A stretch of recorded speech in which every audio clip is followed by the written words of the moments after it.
Pagkatapos kong makipag-usap kay Kuya CK, ay lumabas na ako ng aking kwarto para lumipat sa kwarto ni Greg. Saglit lang naman ang ginawa naming pag-uusap ni Kuya CK, dahil tinanong lang naman ito sa akin, kung ano ang cellphone number ni Yvette.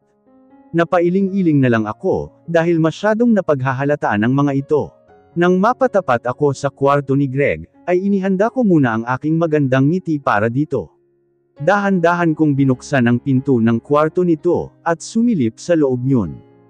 Napangiti akong lalo noong makita ko kung gaano ito kagwapo, kapag may suot na eyeglass, habang nakatutok ang paningin sa bukas nitong laptop.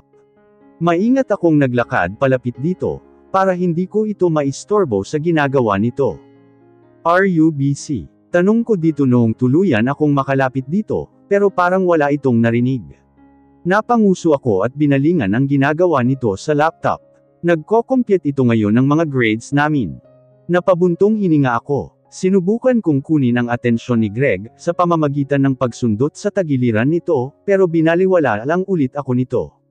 "Are you mad with me?" Nakanguso na tanong ko dito, pero hindi ako nito pinansin. Yamakap naman ako sa leeg nito mula sa likuran. "Are you jealous with Kuya CK?" May pang-aasar sa boses na tanong ko ulit dito. Wala akong nakuhang reaksyon mula dito, kaya hinalik-halikan ko ito sa may sentido nito at sa ulo. "Don't be jealous, hubby. He just treating me as his little sister, and I treat him as my big brother. Nothing more," wika ko pa dito. "I love you," nakangiting bulong ko pa sa may tainga ni Greg. Hinintay ko ang magiging reaksyon nito, pero parang wala pa rin itong narinig. Hindi ko naiwasang makaramdam ng inis. Napasimangot na lang ako. Bibitaw na lang sana ako sa yakap ko dito, noong umikot naman ito paarap sa akin. "I love you too," wika nito habang nakangiti. Bahagya naman akong natulala, dahil sa maganda nitong ngiti. Nagulat pa ako noong hinapit nito ang baywang ko at isinabsab ang mukha sa may dibdib ko. Naramdaman ko ang pag-init ng magkabila kong pisngi. Pinaupo pa ako nito sa kandungan nito pagkatapos. Napalunok laway ako. "What are you doing, Greg? I just want to cuddle my wife." Wika nito na niyakap pa ako ng mahigpit. Nang tumangala ito sa akin, ay mabilis ako nitong hinalikan sa labi. Bahagya pang napanganga ang bibig ko dahil sa gulat. Ngumiti ito bago hinawakan ang likod ng ulo ko, para payukuan ako, at muli akong halikan sa labi. Sa una ay tinutukso-tukso lang nito ang labi ko, hanggang sa unti-unti ay naramdaman ko na lumalalim na iyon. Napapikit ang mga mata ko, nang hindi ko namamalayan dahil sa kakaibang pakiramdam, na dulot ng halik nito. Bahagya pa akong nape-eyed, noong maramdaman ko na pumasok ang isang kamay ni Greg sa likod ko, para damhin ang balat ko. Napayakap ako sa leeg nito, para kumuha ng lakas doon. Pakiramdam ko kasi ay nawawalan ako ng lakas, dahil sa kakaibang kilati na ibinibigay sa akin ni Greg. Nararamdaman ko na unti-unti nang inaalis ni Greg ang hook ng bra ko, noong may bigla na lang nagbukas ng pinto, dahilan para matigilan kaming pareho. "What the? Pedophile ka bro?" Gulat na reaksyon ni Kuya Sandro, na siya palang bumukas ng pinto. Nakamulaga pa ang mga mata nito. Mabilis din itong tumalikod pagkatapos. "Baby Mira, don't give your asset to him," wika pa ni Kuya Drew na nagpainit sa aking pisngi. "What are you talking about, Sandro? Get lost." Inis na sigaw ni Greg sa kaibigan.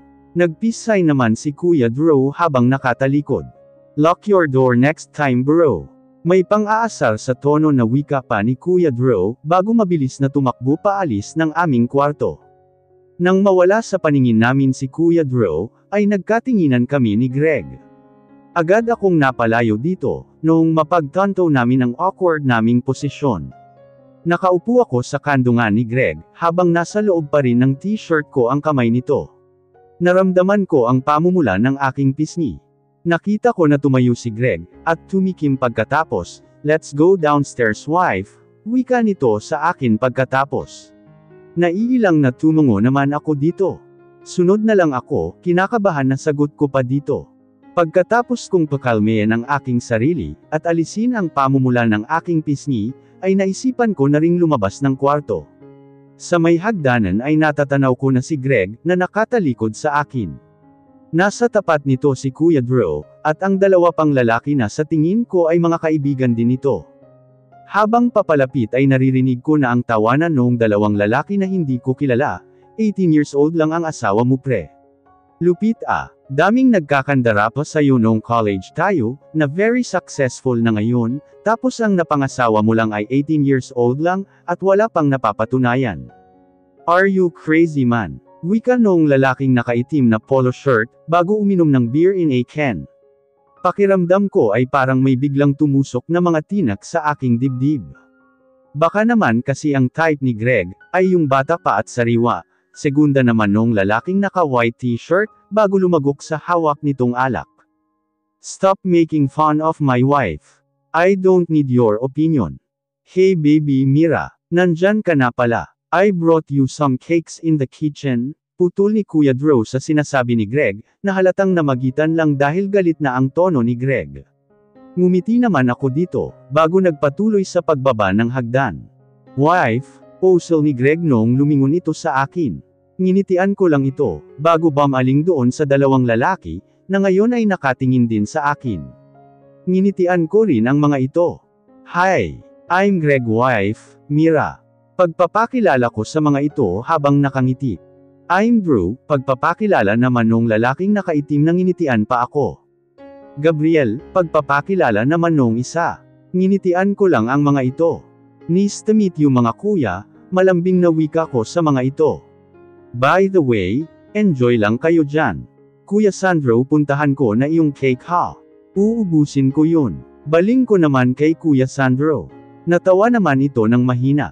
Go on baby Mira. I told you not to bring here sweet food Sandro. Masungit na wika naman ni Greg sa kaibigan nito, bago bumaling sa akin.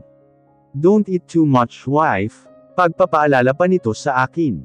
Nag-okay sign naman ako dito. Okay master, wika ko dito, bago nagsimulang maglakad papuntang kusina. Lupit bro, ang ganda naman pala ng asawa mo.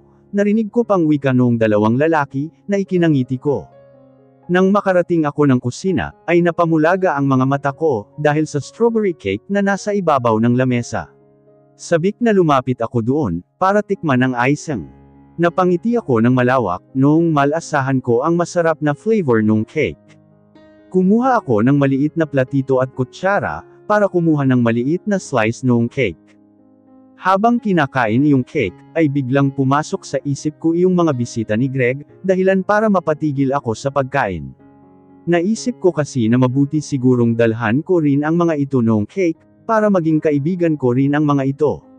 Sa tingin ko naman ay hindi sinasadya ng mga ito, na magsalita ng hindi maganda noong una, dahil hindi pa ako nakikita.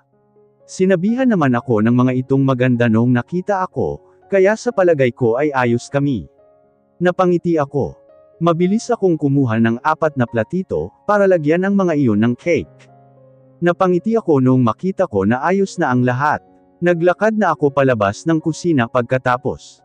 Stop it. I have already wife narinig kong inis na wika ni Greg, noong makalabas ako ng kusina. Napakunot noon naman ako, lalo na nang marinig ko ang tawa ni Drew at Gabriel.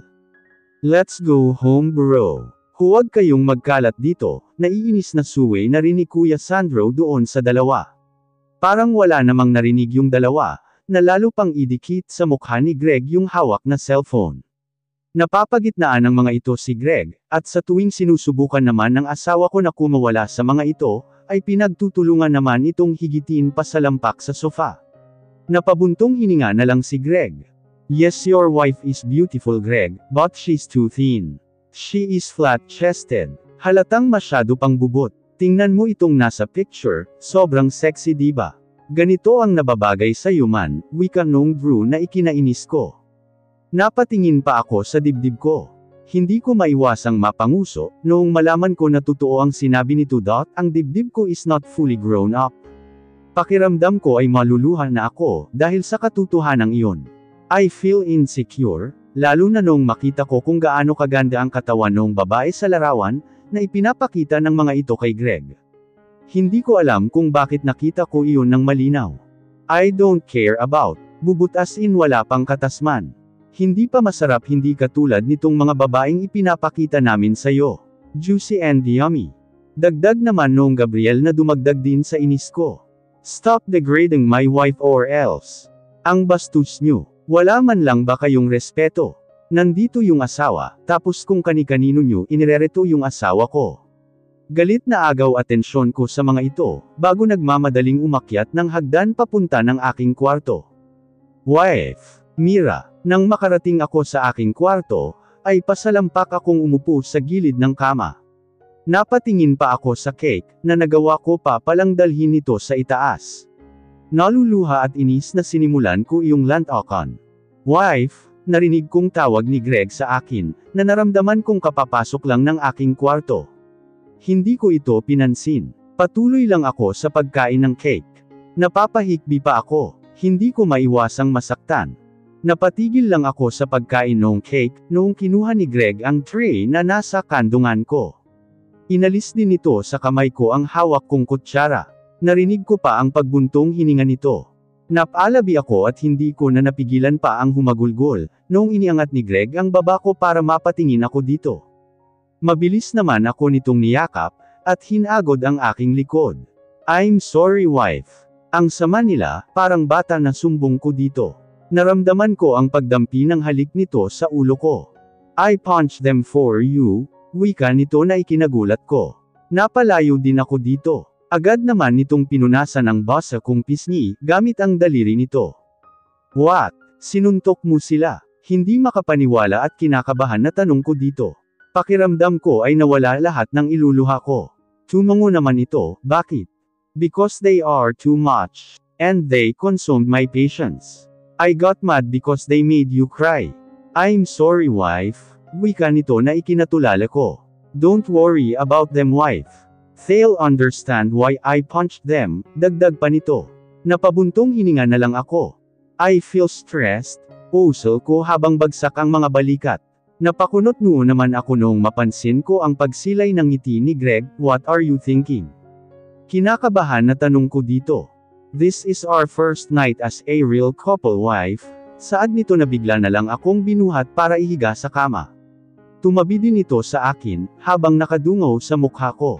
Biglang bumilis ang tibok ng puso ko. I'll make you stress-free, wika pa nito na ikinamulaga ako. Ano ba? Hindi ko na naituloy ang iba ko pang sasabihin, dahil lamapat na ang labi nito sa labi ko.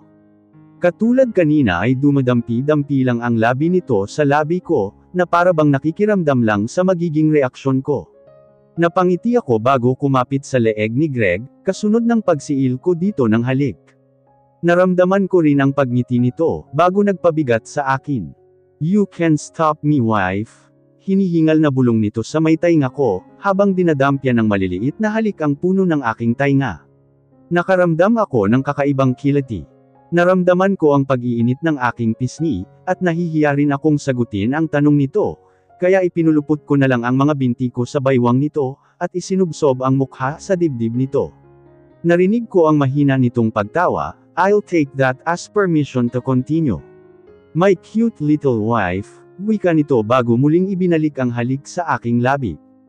Habang tumatagal, ay nararamdaman ko na lalong lumalalim ang halik ni Greg sa akin. Hindi ko alam kung bakit sabik ko namang tinutugon ang halik nito. Namalayan ko na lang na itinataas na nito ang suot kong t-shirt, hanggang sa tuluyan na iyong natanggal. Naramdaman ko ang pag-iinit ng aking pisngi dahil sa hiya. Noong tatangkain ni Greg na tingnan ang katawan ko, ay natatarantang hinalikan ko ito sa labi, para agawin ang atensyon nito. Tinugon naman ako nito. Bahagya pa akong nape-iad noong maramdaman ko na dinaman nito ang nipis kong tiyan paitaas sa aking chest. Napapikit ako ng madiin noong mapagtanto ko na nasa ibabaw na ng chest ko ang kamay ni Greg. Too cute wife, bulong pa nito sa pagitan ng mga halik sa aking leeg, habang nakahawak pa rin ang isang kamay sa aking chest. Napamulaga naman ako sa sinabi nito. Babangon na sana ako, noong mabilis akong hinawakan ni Greg. What the? But perfectly fit to my hands, may panunukso sa boses na dagdag nito. He start kissing me again, while unhooking my bra and unbuttoning my short. Agad ko namang hinigit ang kumot pataklob sa aming dalawa. Napapangiwi ako, habang dahan-dahan kong inuunat ang aking katawan. Hindi ko alam na ganito pala ang epekto nyon. Napabuntong hininga ako. Mabuti na lang at weekend ngayon, dahil kung hindi ay siguradong sobrang late na akong papasok sa school. Hindi ko maiwasang sama ng tingin si Greg, na ngayon ay nagbibihis na. "Aren't you going to get up, wife?" Tanong pa sa akin ni Greg, kaya sinaman ko ito ng tingin. Natawa naman ito ng mahina. "I can't," nakalabi na sagot ko dito. Napabuntong hininga naman ito, bago lumapit sa akin. Hinawakan nito ang dalawa kong kamay, para dahan-dahan akong higitin patayo. Kinarga ako nito para dalhin sa loob ng CR. Pinaupo ako nito sa bathtub. Tinapik pa nito ng mahina ang ulo ko. "Take a bath, wife, to remove your body aches," wika nito bago ako hinalikan sa noo. Lumabas na rin ito ng CR pagkatapos. Pagkatapos kong maligo at ayusin ang aking sarili, ay lumabas na rin ako ng kwarto ni Greg. Napangiti ako dahil medyo gumaan na ang aking pakiramdam. Tumuloy ako sa kusina, kung saan naroon si Greg. Naabutan ko pa itong umiinom ng kape, habang ang paningin ay nakatutok sa laptop. Napakunot noo ako. "Are you busy?" Pukaw ko dito bago umupo sa katabi nitong upuan. "A little bit. By the way, we have 3 days seminar starting tomorrow, wife," sagot ni Greg, na hindi inaalis ang tingin sa laptop. Tumango-tango naman ako habang kumukuha ng sandwich at hotdog na siya kong kakainin. "Okay, sinong kasama mong teacher?" Nakangiting tanong ko naman dito, na masaya pang kumagat sa sandwich na hawak. Sinubuan ko pa ng bacon si Greg, na agad naman nitong kinain. "Ma'am Bueno," sagot ni Greg, habang ngumunguya. Agad namang bumagsak ang kamay ko na may hawak na sandwich, dahil bigla na lang akong nawalan ng gana. 3 days. Paano naman ang pagtulog ko? Nakayuko at napapabuntong hininga na tanong ko pa dito. Sa tingin ko naman ay magiging okay ka lang, wife. "Just think of me if you are going to sleep, then you'll be fine," wika nito dahilan para lalo akong sumimangot. Walang gana na sinimulan ko na lang ulit kainin ang hawak kong sandwich. "By the way, wife, may naisip ka na bang course na gustong kunin ngayong patapos ka na ng grade 12? Tanong ulit nito. Natigilan akong muli sa aking kinakain, at napaisip ng malalim. Naalala ko bigla na nag-exam kami online ni Maxon, noong nakaraang buwan sa isang school na mamimili ng mga estudyante na pwedeng mag-aral abroad. Ang alam ko nga ay next week na ang labas ng resulta. Hindi na ako umaasa na mapipili ako doon, at saka parang ayaw ko nang pumunta abroad, kung sakali dahil ayaw ko namang maiwan dito si Greg. Wala pa. Mag-iisip pa lang ako, nakangiting sagot ko naman kay Greg, kahit nasa laptop lang nito ang atensyon. Napasimangot ako. "Busy. I love you, wife," wika nito dahilan para mapangiti ako. "I'm sorry if I'm busy. I just need to rush this paper, wife, before seminar, so I have nothing to worry about," paliwanag pa nito. "Okay lang," wika ko naman dito bago masiglang bumalik sa pagkain. Muli kong sinubuan ng bacon si Greg, na agad naman itong tinanggap. Napangiti ako dahil doon. Greg POV. Napalingon ako kay Mira sa huling pagkakataon, bago ako sumakay sa aking kotse. Ngayon ang simula ng aming 3-day seminar, kaya may kaunting disgusto sa aking pag-alis, this love. It makes me weak and too emotional, napapabuntong hininga na bulong ko sa aking sarili. Napangiti ako noong malanganan ko si Mira, na kamakaway sa akin, habang may nakasubo pang lollipop sa bibig nito. Napansin ko rin ang pagsinghot-singhot nito, na lalong nagpangiti sa akin. Hindi na ako nakatiis na lapitan ito para yakapin. "Wife, you're so cute," bulong ko dito habang hinahagod ng kamay ang mahaba nitong buhok, at hinahalikan ng noo nito. "And please stop sniffing. I'm not going far away. And I'll be back to you," wika ko pa dito bago ko naramdaman ang pagtugon nito sa yakap ko. Isinubsob din nito ang mukha sa dibdib ko, na alam ko namang ginagawa nito kapag nagpipigil ito ng emosyon. "Pasalubong ha," wika nito na halatang pinipigil lang ang sarili na huwag maluha. Natawa naman ako ng mahina, bago ito binigyan ng isang mahigpit na yakap. "Okay," bulong ko dito bago ito pinakawalan. "I have to go," wika ko pa. Tumango naman ito, habang nakangiti sa akin. Nagawa pa nitong kumaway. Nginitian ko rin ito bago ko ito tinalikuran, para maglakad na papunta sa kotse. Napatigil ako sa paglalakad, at napatingala sa langit, para magpawala ng isang marahas na hininga. If love can make you out of sanity, then I'm out of it, because I find myself turning back to her just to give her my passionate kiss. I am totally insane. Yemen POV. Yes uncle, what makes you call with this late hour? Agad na bungad ko kay uncle, matapos kong sagutin ang tawag nito. Napakamot pa ako sa aking ulo, noong malaman ko na 11:00 na ng gabi. Napabuntong hininga ako. Can you check my wife for me? Agad na bungad naman nito sa akin. What? Uncle naman, gabing-gabi na oh.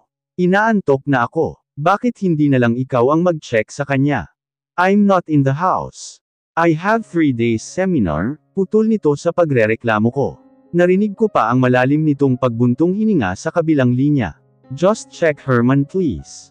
I'm worried about her. I don't know if she slept soundly or if there's is. Fine uncle, putol ko sa iba pa nitong sasabihin, pakiramdam ko kasi ay anumang oras ay bibigay ito, dahil sa sobrang pag-aalala. Kinakabahan na rin ako dahil doon. I'll check her. Thank you man, kalmado na ang boses na wika nito sa kabilang linya. Napangiti naman ako. Crazy. Pagkatapos kong makipag-usap kay uncle, ay pumunta na ako sa bahay nito at ni Mira.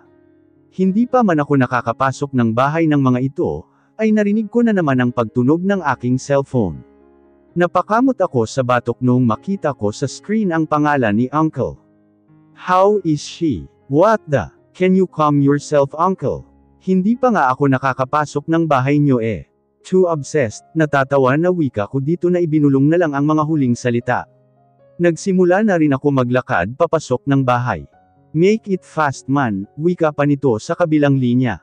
Napailing-iling na lang ako, hindi ko alam na ganito pala ang epekto ng pag-ibig sa isang Greg De Leon. Napabuntong hininga na lang ako. Nang makapasok ako ng bahay, ay agad akong dumiretso sa kwarto ni Kuya Greg. Pagkabukas ko ng pinto, ay naabutan ko pang mahimbing na natutulog si Mira, habang yakap-yakap ang unan na nilagyan pa nito ng damit ni uncle. Crazy. Pakiramdam ko ay hindi ako tatagal sa pagiging lulong ng mga ito sa pag-ibig. Natawa ako ng mahina bago muling isinara ang pinto ng kwarto ni uncle. Your wife is sleeping safe and sound uncle. Pagbibigay alam ko kay uncle. Narinig ko naman ang pagpapakawala nito ng hininga sa kabilang linya, senyales na kampante na ito.